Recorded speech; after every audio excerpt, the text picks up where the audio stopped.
Hi friends, I'm Sonia and I'm back with a new lesson for you today.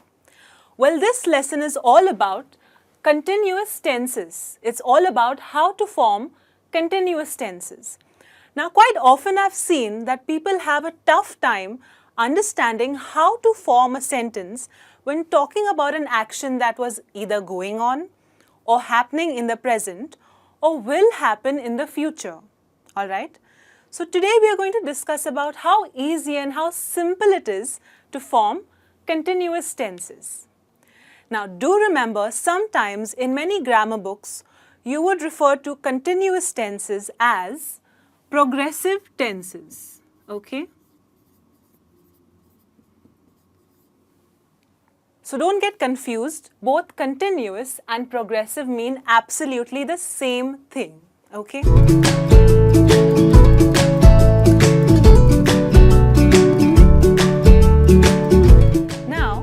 Remember one thing, when you're talking about a continuous action, it can happen in the past, it can happen in the present, it can also happen in the future, correct?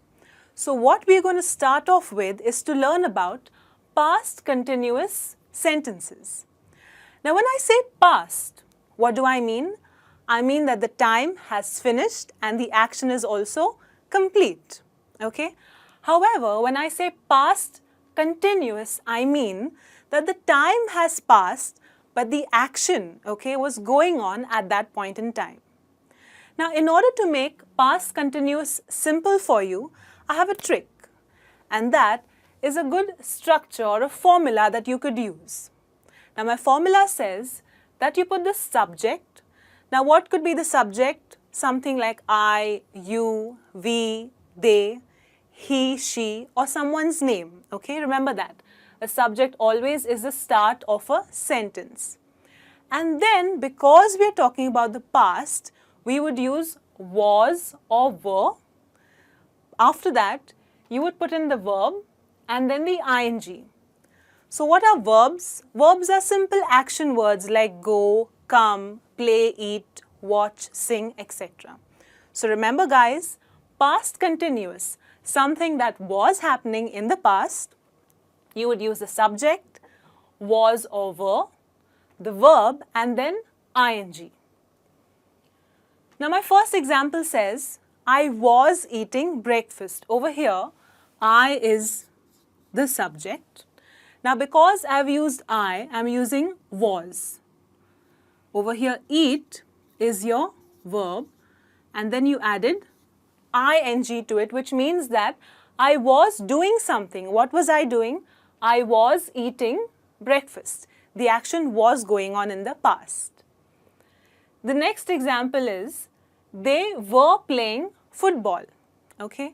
Now because I've used they as the subject, I'm using were. Remember, you could use was or were. So with they, I'm using were.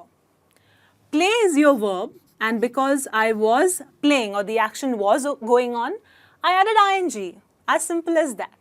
So they were playing football.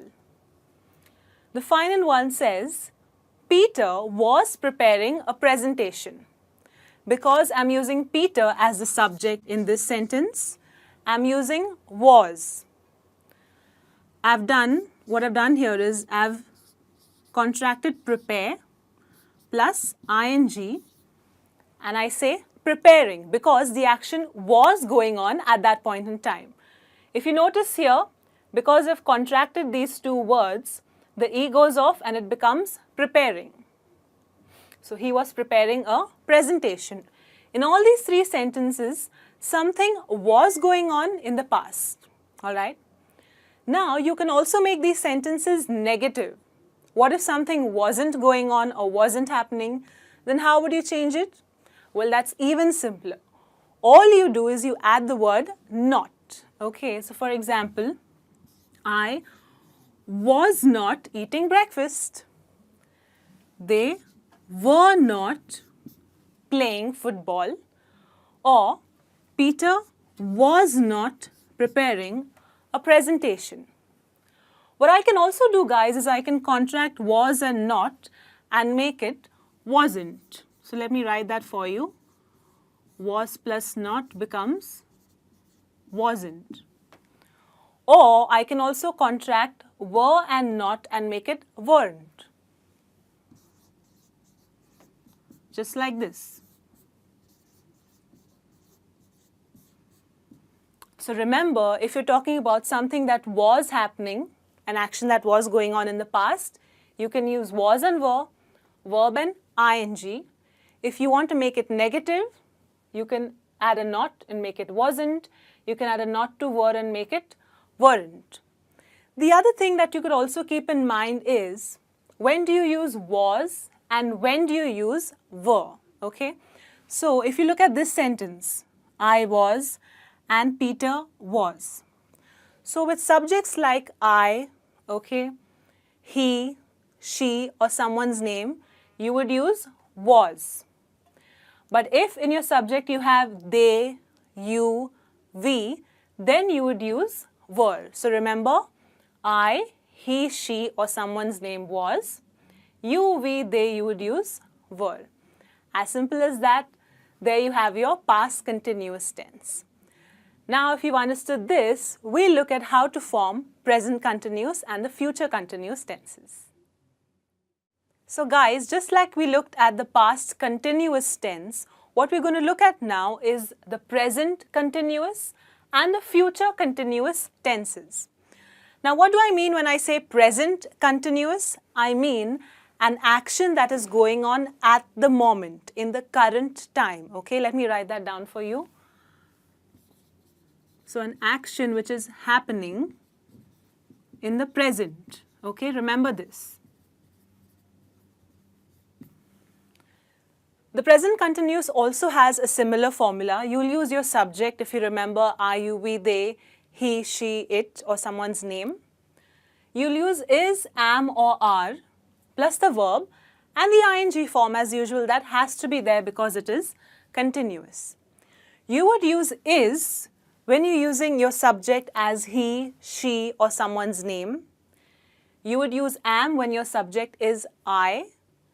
You would use are when your subject has you, we or they. Keep this in mind, it's extremely important.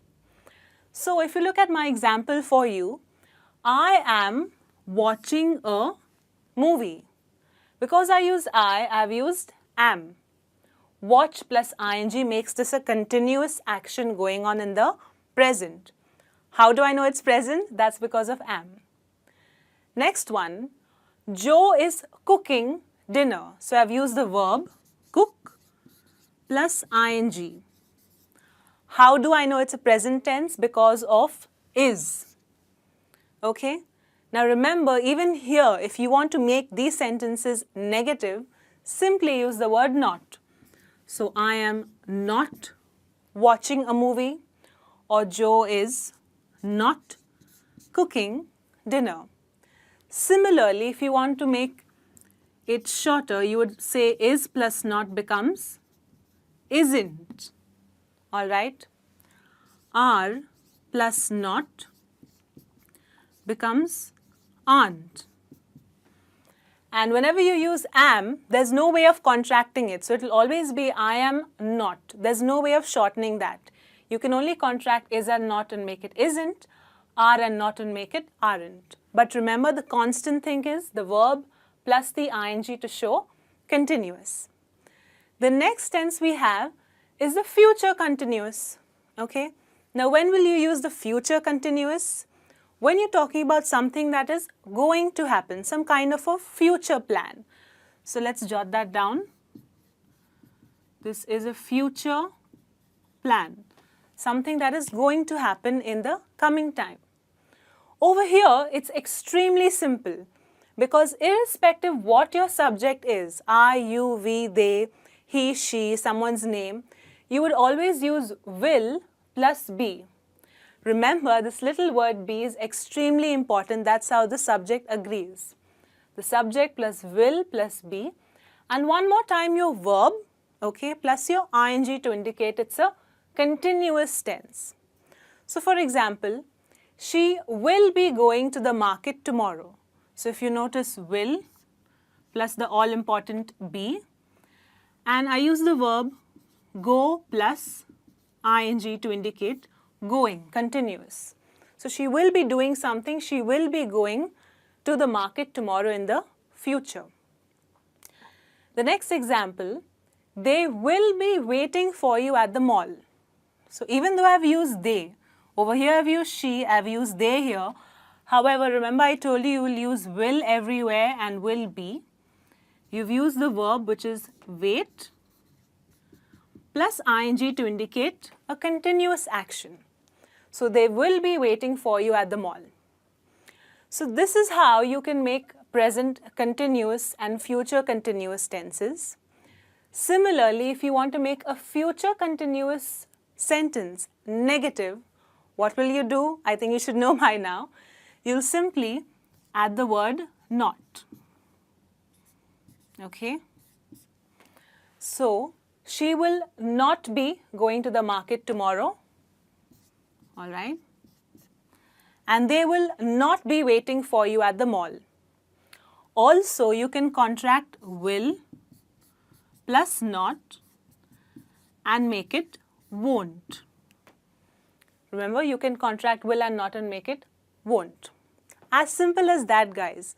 If you notice, if you follow this particular structure that I've given you, it'll be really easy to form continuous or progressive tenses. It's a very important tense, very useful in spoken English. Do make sure that you go through this lesson thoroughly, practice your English speaking, alright? I'll be back soon with a new lesson. Till then, you guys take care and have a nice day. Bye-bye.